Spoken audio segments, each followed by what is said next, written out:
Isso é que não dá para você entender. A Bíblia é o quê? Então, ela não tem os seus livros específicos, ela não tem os seus livros...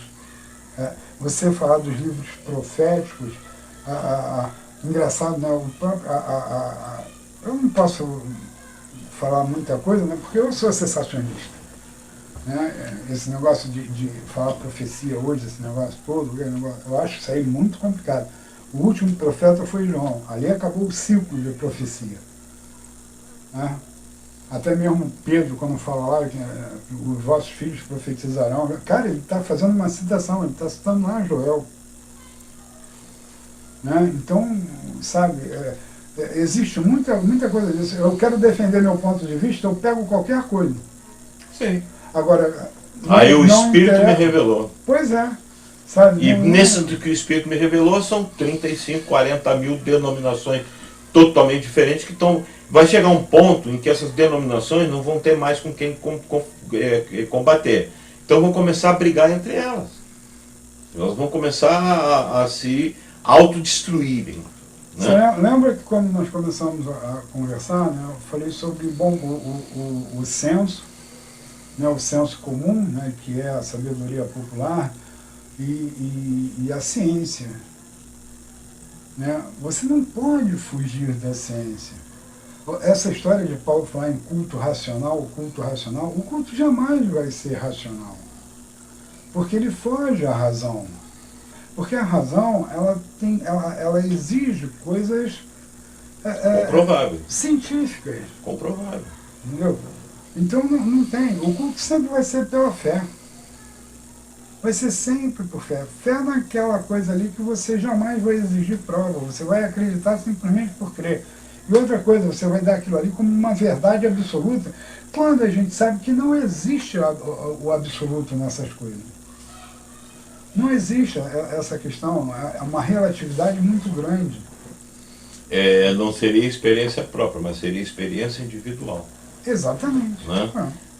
A experiência própria você pode transmitir para os outros, mas a individual só fica com você. E outra coisa, né? Eu creio se quiser. Eu não sou obrigado a crer na tua experiência. Ela é pessoal, sim, como você falou. Sim, mas o problema que ocorre no circuito religioso é que a minha experiência pessoal ela passa a ser imposta para outros. Pô, você passa, por exemplo, quantas vezes você passa numa rua e você vê uma pessoa que você se identifica com ela. E através dessa identidade, você diz assim, pô, eu queria ser essa pessoa.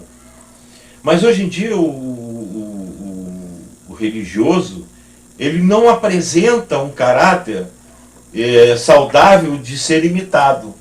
Ele apresenta um caráter de querer que todo mundo seja igual a ele. Ao passo que o próprio Jesus, ele diz, né, sede meus imitadores como eu sou do Pai, então eu tenho que ser, porque onde que Jesus chegou e disse assim, você tem que ir para a minha igreja? Não, Jesus não falou para você ser imitador dele, quem falou foi Paulo, sede meus imitadores. Não, aí Paulo vai falar que sede meus imitadores. Olha que pretensão, né? Não, sede com meus certeza. Imitadores como eu. Por que ele não falou, sede imitadores de Cristo assim como eu sou? Mas não. E outra coisa, tem uns detalhes também. Eu entreguei fulano e fulana a Satanás, ao demônio. E Jesus sempre fez ao contrário, né? O cara estava na mão de Satanás, ele ia lá e resgatava o cara. Jesus nunca, apesar de toda a maldade que o cara poderia ter, né? Ele ia lá e resgatava. Ele resgatava aquele homem, né, do mal, ele resgatava aquele homem do poder do demônio. Não, mas a gente estava falando de demônio, essas coisas todas. Né? Então, e Paulo vai e diz que entrega, né? Porque o cara estava lá transando lá com a mulher do pai, com a filha da mãe, não sei o quê. Engraçado, né? Uma coisa que durante tanto tempo foi comum na raça humana, a exemplo dos egípcios, né? Dos reis que não queriam perder a majestade, que não sei o quê, aquela coisa. E olha, engraçado como o homem... A dinastia. O homem sempre foi cria de bastardos. Porque os reis sempre tiveram essas situações de cruzamento fora do casamento, trazia aquele cara para cá, ele passava a ser isso, ele passava a ser aquilo. Né?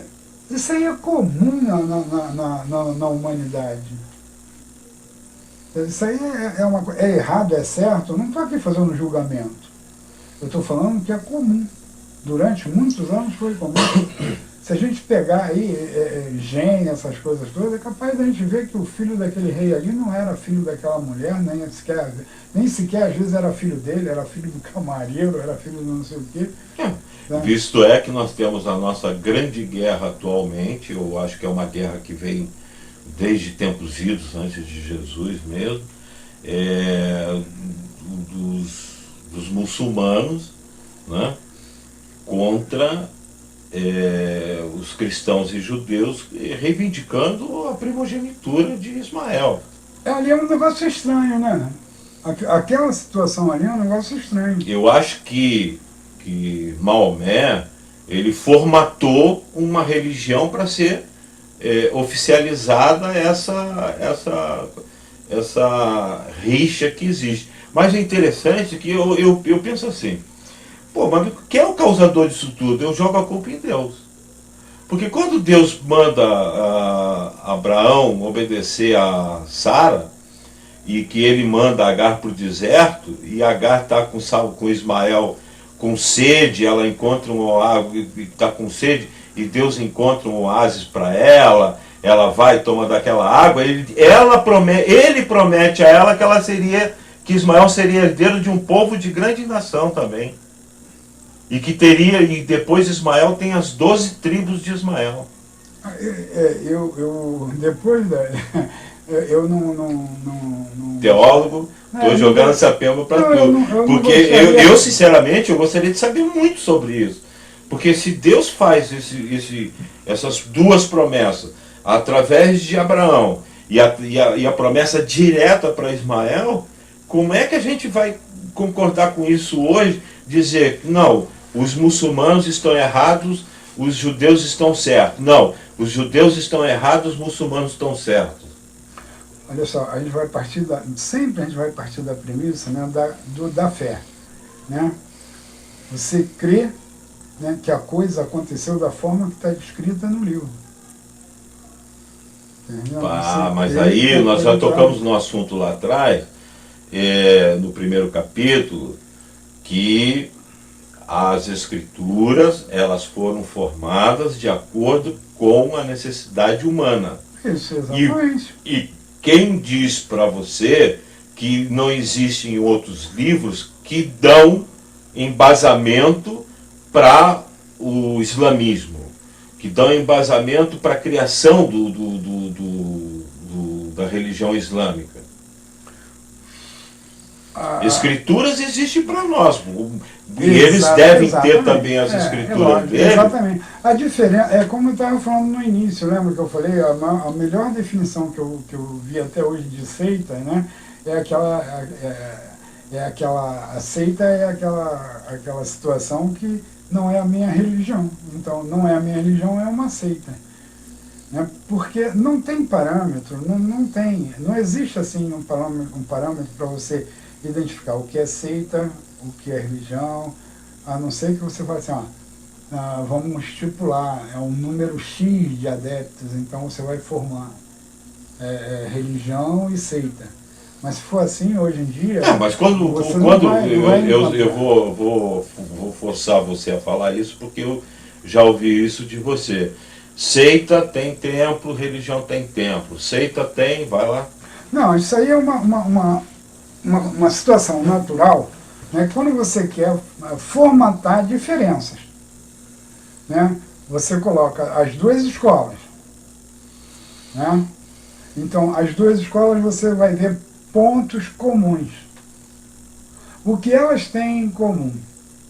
Se você colocar o que elas têm em comum, você não vai ver diferença nenhuma para seita e religião. Eu faço muito isso quando alguém quer.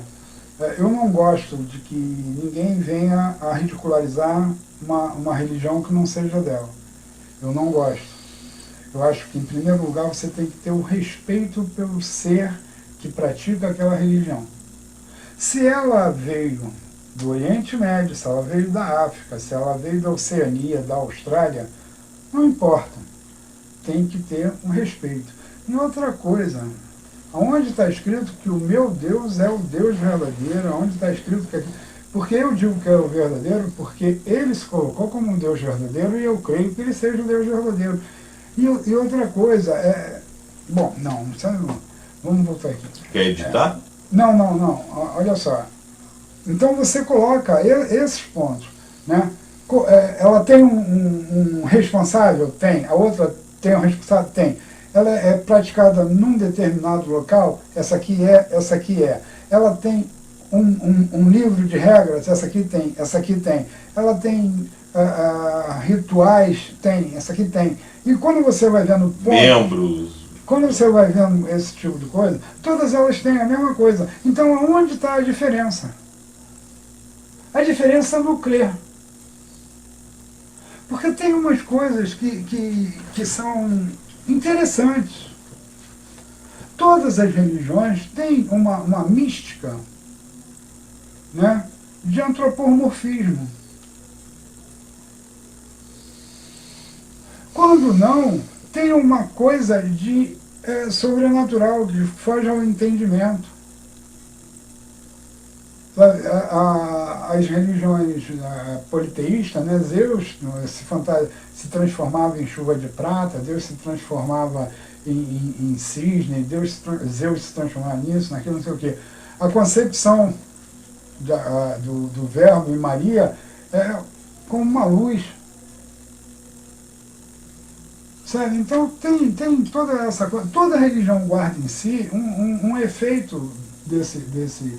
Então eu não posso ridicularizar religião nenhuma.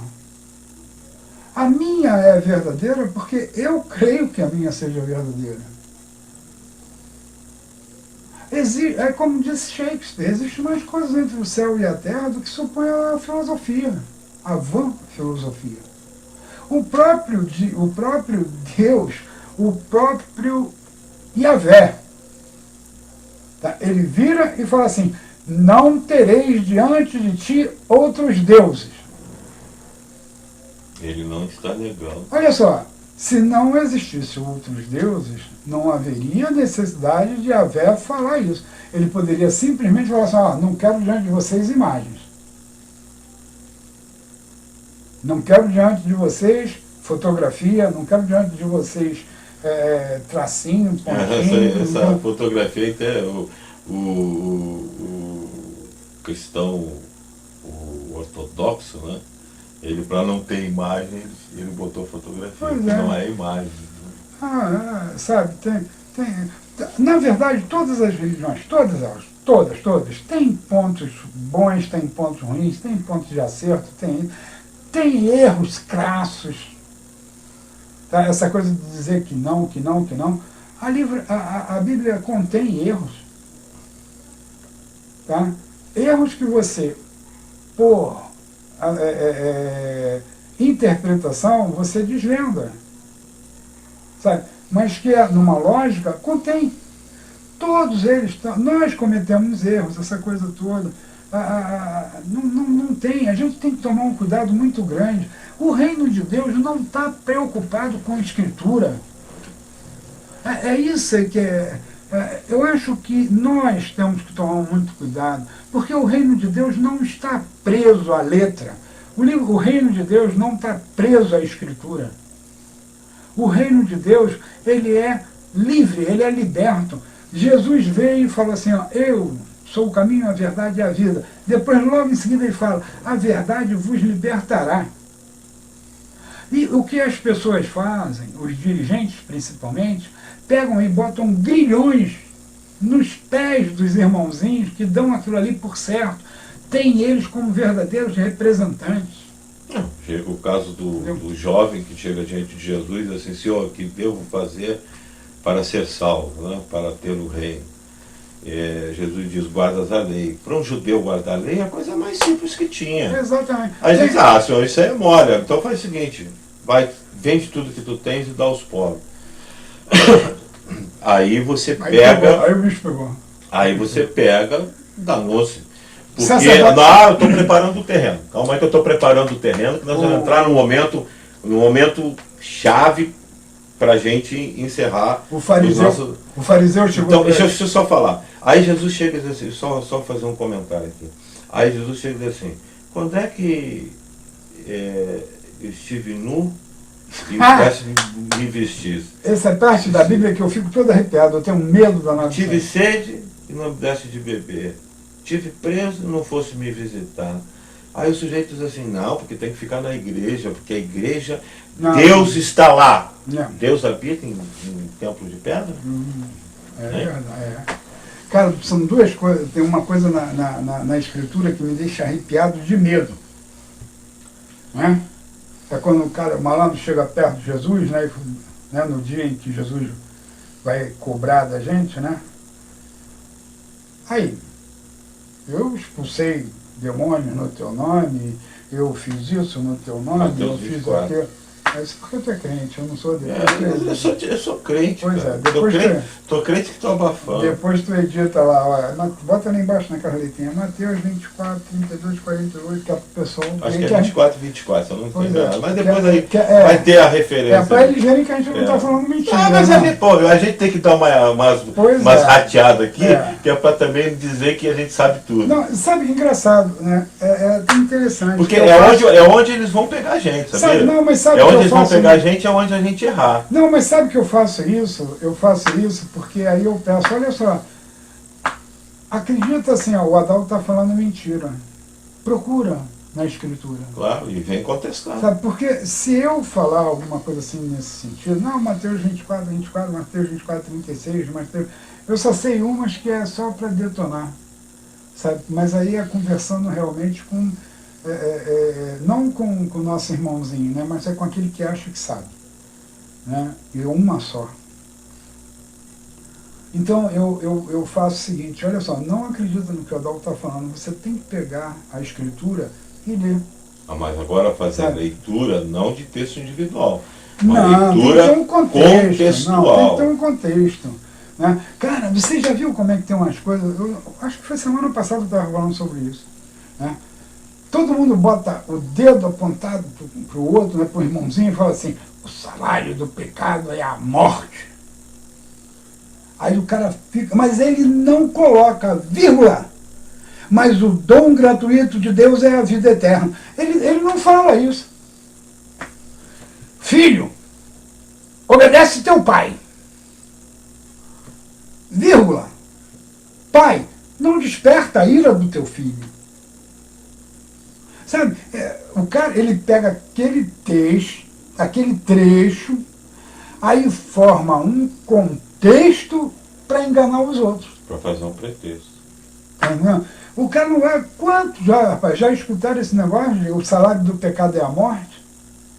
Mas o cara não continua lendo, está lá. Se eu fosse crente, eu dizia onde era, onde estava escrito lá, mas procura, bota no Google. Romanos 3, 23. Não fala. Mas eu quero errar, cara, que aí vou ser criticado pelos meus erros. Bota no Google, o salário do pecado é a morte. Aí vai aparecer lá, Mateus, não sei o quê. Não, é Romano. É Romano. Vamos lá que a gente vai entrar no polêmico agora. Aí o cara você já sabe ele vai pegar e vai ler lá, o pecado... rapaz, o cara tem razão, o salário do pecado é a morte. Mas tem uma vírgula aqui. Mas o dom gratuito de Deus é a vida eterna. Acabou o salário do pecado. Acabou. Ele não falou isso, ele quis dizer que o dom gratuito de Deus é a vida eterna. É isso que as pessoas têm que observar, é isso que as pessoas têm que ver. Olha só, obedece teu pai. Depois que o cara falou uma série de coisas contra o filho, a língua. Lashon Hará. E ele fala lá, pai, não desperta a ira do teu filho. É tudo uma questão. O reino de Deus Meu Deus, como o reino de Deus é lindo, rapaz. E fica se perdendo tempo com essas coisas, sabe? O reino de Deus é misericórdia, é amor, bondade. Sabe? É justiça, é você ser justo. Cara, o cara tá ganhando 15 mil reais por mês. Ele quer fraudar o imposto de renda. Ele quer colocar o cachorro como dependente. Com CPF e tudo. Pois é. Não dá para você entender. Sabe? Eu chego aqui e começo a fingir uma situação, a colocar uma situação, tá? Veja bem, não é o que eu fiz. Tá? Eu aqui, eu me coloco até como Paulo. Meu irmão, dos pecadores, eu sou o maior. Tá entendendo? Uhum. Então, não venha com essa coisa. Mas existe aquele momento em que você fala assim, caramba, eu fiz 60 anos, Deus não me chamou para prestar contas. Ainda. Pois é, olha só, Ele me deu a chance de eu me redimir. Mais um dia. Ele me deu a chance de falar, cara, peraí, o que eu fiz na minha vida, eu vou tentar refazer, Porque, olha só, não pensa que você vai poder fazer depois que morrer, não. Cara, Eclesiastes tem um negócio que eu me amarro. Mais vale um cachorro vivo do que um leão morto. Depois que morreu, já era. Sabe? Já era, acabou, não tem mais esse papo.